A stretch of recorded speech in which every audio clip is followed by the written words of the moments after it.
Allah Azza wa Jalla said, and this is what I recited at the beginning of this khutbah, Allah said, مَا أَصَابَ مِن مُصِيبَةٍ إِلَّا بِإِذْنِ اللَّهِ.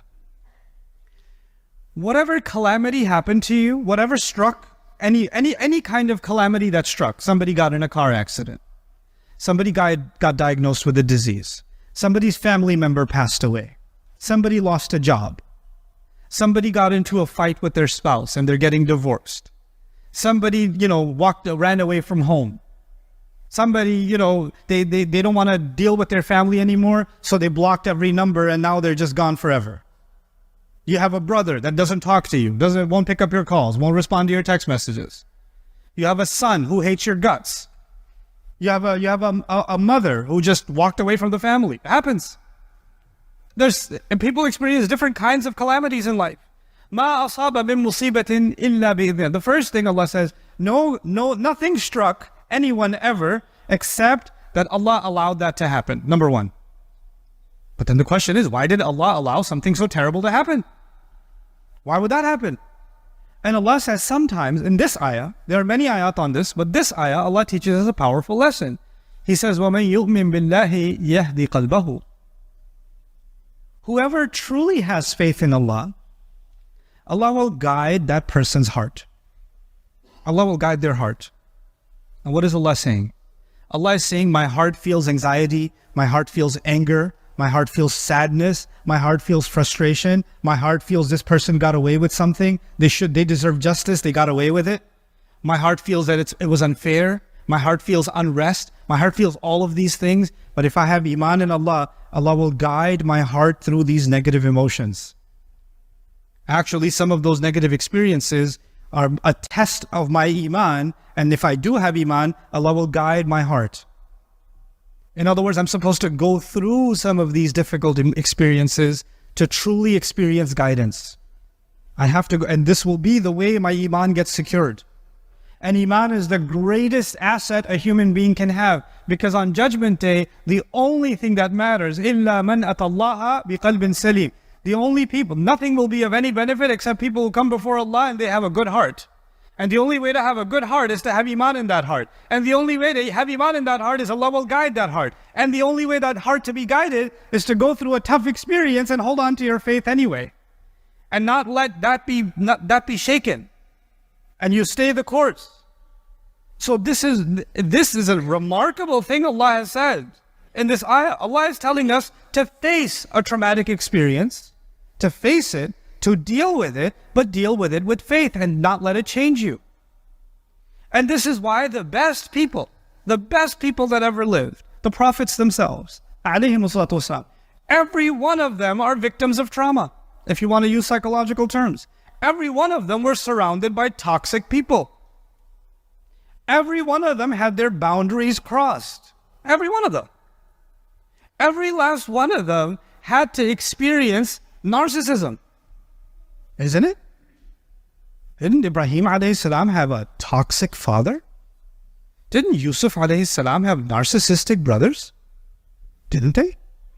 Isn't he a victim of family abuse?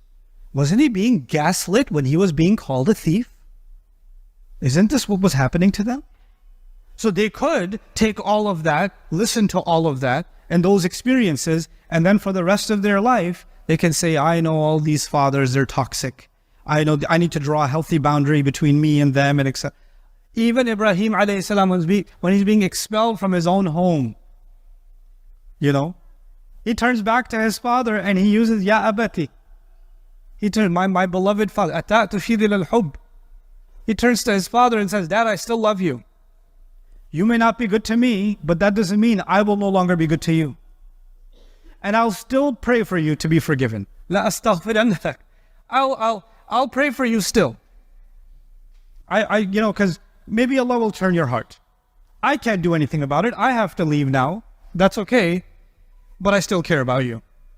He doesn't say, you know what? You are a narcissist. You are a toxic person. I'm glad now there's a distance between us. I need to keep you away from my own personal healing. This is not his attitude. This is not his approach. What we have done is we have created, and these judgments, these labels, they are against the fundamental teachings of our deen. And I'll leave you one last, especially within our families. Okay, you could have an argument between husband and wife. Happens. Okay, don't raise your hand. But if you have an argument, husband and wife, and one of you says, you're such an abuser. You're such a gaslighter. Instead of, what does the deen tell us to say? وَقُلْ لِعِبَادِي يَقُولُ الَّتِي هِيَ أَحْسَنُ إِنَّ الشَّيْطَانَ يَنزَغُ بَيْنَكُمْ. Allah says that tell my servants, say something that is better and more beautiful. Because shaitan will try to cause friction between you, chaos between you, discord between you. If there's an argument happening and you hear something painful, you could respond with something that will make things worse. You can also respond with something that can change the direction of the conversation towards something better. Allah is not telling you to walk away from the conversation. Allah is telling you to deal with the conversation. If the conversation is completely out of hand, Allah is saying, إِذَا خَاطَبَهُمُ الْجَاهِلُونَ قَالُوا سَلَامًا. When the ignorant address them, they walk away peacefully. They say peace. They don't walk away stormed out. They walk away peacefully. But in this ayah in Surah Al-Taghabun, I learned something I was fascinated by. Being a student of psychology, I was fascinated by it. يَا أَيُّهَا الَّذِينَ آمَنُوا إِنَّ مِنْ أَزْوَاجِكُمْ وَأَوْلَادِكُمْ عَدُوًّا لَكُمْ. Those of you who believe, some among your children and among your spouses, there may be enemies for you. This is in Medina. The surah was revealed in Medina. Rasulullah sallallahu alaihi wasallam was living among the Jewish and Christian tribes, and he was also among the Muslims were actually leading towards nifaq. They were leading towards hypocrisy. And you don't know in your family who really has Iman, who doesn't. There was a mix. And Allah is that. Now the Prophet ﷺ says, get ready for Badr or get ready for Uhud. And some family members saying, why are you going to get yourself killed? Stay home. Just tell them you got sick. I'll just say you overslept. And tell them later. And they're trying to hold you back. They're trying to, because they don't want him to go. Well, why do you have to go every morning at Fajr? Can you just stay? And they're having these conversations. And Allah Azza wa Jal tells him that there may be among you so people that the family is so extreme that they might even be enemies for you. That extreme. I mean, you don't use this ayah and go home and say, now I know what you are to me. إِنَّ مِنْ أَزْوَاجِكُمْ وَأَوْلَادِكُمْ عَدُوًّا لَكُمْ. No, it's not. This is an extreme case. These are extreme cases. The word adu is not used lightly in the Quran. Okay, but this is the extreme case. Fine, an extreme case can exist. An extreme case where your own spouse and your own children, according to Allah, are what? An enemy. What do you do in the extreme case?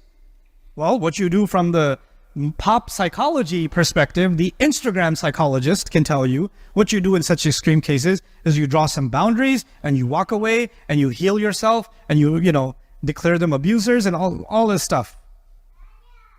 And what does the Quran say? وَإِن تَعْفُوا وَتَصْفَحُوا وَتَغْفِرُوا فَإِنَّ اللَّهَ غَفُورٌ رَحِيمٌ. Okay, and if you can forgive, if you can overlook, you can cover their mistakes. Okay, at one point they became really aggressive, but now they're really sorry about that. Don't bring it up again. Tasfahu. Safaha means to turn the page. From safha. Turn the page. You know what that means? I remember what you did last year. You remember? I still remember those words. Do you remember what you said? That's not tasfahu. I'm still traumatized about that. Let me repeat it again as if it happened right. I didn't say it again. No, but it still hurts me though. I'm still traumatized. Therefore, I need to do dhikr of that all the time. I need to give you a khutbah about that all the time. Allah says, if you can just turn the page, then Allah is forgiving too. Maybe things will reconcile. Even in the worst case, there's room for reconciliation. There's room to make things better. But if the hearts are not, if you're too absorbed in yourself, you're not going to look for a solution. The only thing that you want to serve is your wishes. And so this is the last thing I will share with you. The direction that psychology is going in now, pop psychology, reminds me of the ayah of Surah Al-Jathiyah. أَرَأَيْتَ مَنِ اتَّخَذَ إِلَهَهُ هَوَاهُ وَأَضَلَّهُ اللَّهُ عَلَىٰ عِلْمٍ. Did you see someone who takes their feeling, their empty feeling, and they turn it into their God? Their God has become their feeling. And Allah allows this person to be misguided even though they have knowledge. Ala ilm. They can know. They can be a PhD. They can be a doctor. They can be a professional. But they are being led by their emotions. And they give themselves a new diagnosis and give themselves other people a diagnosis depending on how they make them feel. Today you're a narcissist, tomorrow you're an abuser, the next day you're a toxic person, the next day you're this, the next day you're depressed, the next day you're, you have attachment issues. You just throw out these diagnoses, label people.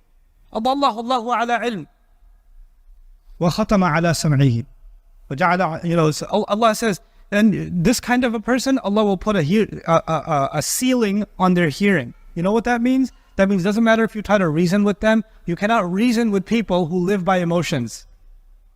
Many of you have experienced this. When people are living by their emotions, if you're trying to be logical, it's like talking to a wall. But I feel. The feeling is, that's the God. ختم على سمعه وجعل على قلبه غشاوة. And Allah places a cover over their hearts. وَمَن يَهْدِيهِم مِّن بَعْدِ اللَّهِ. Who's going to guide them after Allah? That ayah, that last part of that ayah, who will guide them after Allah? You know what that means? They replaced Allah with their own feelings. That's why there's no more guidance for them. Because their ilah is actually Allah, but their ilah became their hawa. So Allah says, فَمَن يَهْدِيهِم مِّن بَعْدِ اللَّهِ. Who's going to guide them after Allah? After they remove Allah from their hearts, what guidance can they have? On the flip side, contemplate Surah Al-Taghabun. When a person experiences difficulty and trauma and actual difficulty in their life, whoever turns back to Allah in faith, يَهْدِي قَلْبَهُ, Allah will guide that person's heart. وَاللَّهُ بِكُلِّ شَيْءٍ عَلِيمٌ. Allah knows everything. There's nothing Allah doesn't know. May Allah Azza wa Jal guide our hearts and not allow us to become, worshippers of our own feelings, and actually remain worshippers of Allah in the depths of our hearts. And may Allah not make us of those who easily pass judgment on others unjustifiably. I know the khutbah is already over, but one last thing I will share with you. We cannot judge another person's heart in Islam. I cannot point at you and say, you're a munafiq, you have nifaq in your heart. I can't do it. But there's no way for me to know. Even Allah did not let Musa know if Fir'aun has kufr in his heart or not. لَعَلَّهُ يَذَّكَّرْ أَوْ يَخْشَى. Go talk to him nicely. قُولَ لَهُ قَوْلًا لَيِّنًا. Both of you go talk to him nicely. Maybe he'll get a reminder. Maybe there's some part of his heart that can benefit from a reminder. You don't know. Ya Allah, it's Fir'aun. He kills babies. Come on. The guy's heart is made of some kind of special stone that will never crack. No. You don't know. You don't get to know. This is Allah telling Musa alayhi salam about Fir'aun. So I cannot judge another person's heart, but in this new psychology, I can easily judge another person's heart. The moment I call somebody a narcissist, I'm judging them for their arrogance. The moment I call somebody one of these terms, I'm not actually judging their actions. I'm judging the state of their hearts. Be careful. This is not something our deen allows. But we've made this a normal practice because we're enamored by these terms now. If you're going to understand these terms, if you're not a student of the